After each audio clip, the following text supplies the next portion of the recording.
Chapter 48.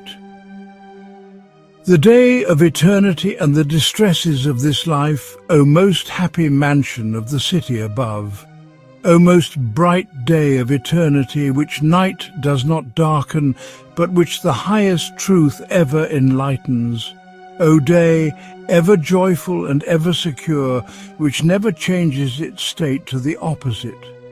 Oh, that this day shine forth, that all these temporal things come to an end. It envelops the saints all resplendent with heavenly brightness, but it appears far off as through a glass to us wanderers on the earth. The citizens of heaven know how joyful that day is, but the exiled sons of Eve mourn that this one is bitter and tedious. The days of this life are short and evil, full of grief and distress. Here man is defiled by many sins, ensnared in many passions, enslaved by many fears, and burdened with many cares. He is distracted by many curiosities and entangled in many vanities, surrounded by many errors and worn by many labours, oppressed by temptations, weakened by pleasures, and tortured by want. Oh, when will these evils end? When shall I be freed from the miserable slavery of vice? When, Lord, shall I think of you alone? When shall I fully rejoice in you?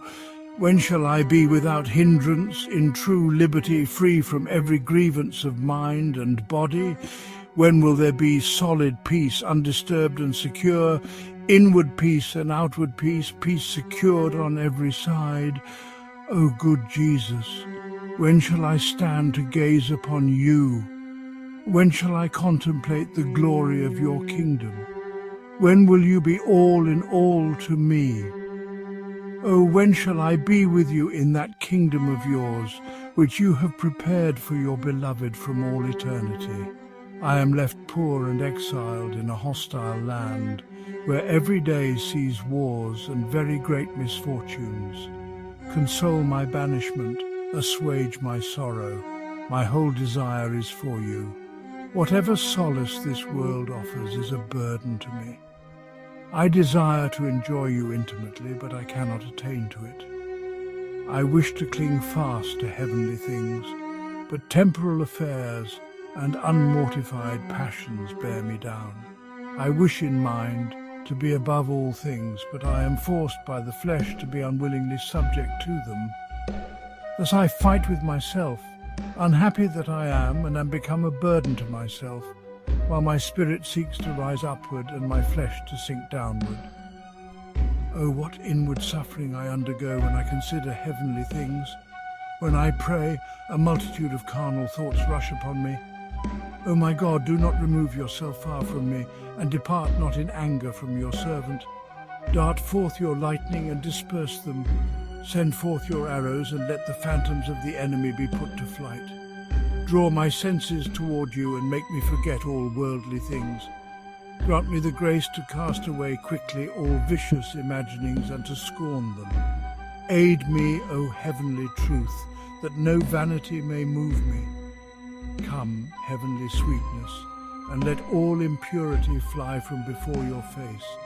Pardon me also and deal mercifully with me, as often as I think of anything besides you in prayer. For I confess truly that I am accustomed to be very much distracted.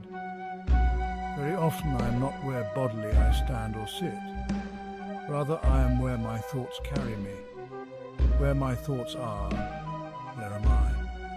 And frequently my thoughts are where my love is. That which naturally delights or is by habit pleasing comes to me quickly. Hence you who are truth itself have plainly said, for where your treasure is, there is your heart also. If I love heaven, I think willingly of heavenly things. If I love the world, I rejoice at the happiness of the world and grieve at its troubles. If I love the flesh, I often imagine things that are carnal. If I love the spirit, I delight in thinking of spiritual matters. For whatever I love, I am willing to speak and hear about. Blessed is the man who for your sake, dismisses all creatures, does violence to nature, crucifies the desires of the flesh in fervour of Spirit, so that with serene conscience he can offer you a pure prayer, and having excluded all earthly things inwardly and outwardly, becomes worthy to enter into the heavenly choir.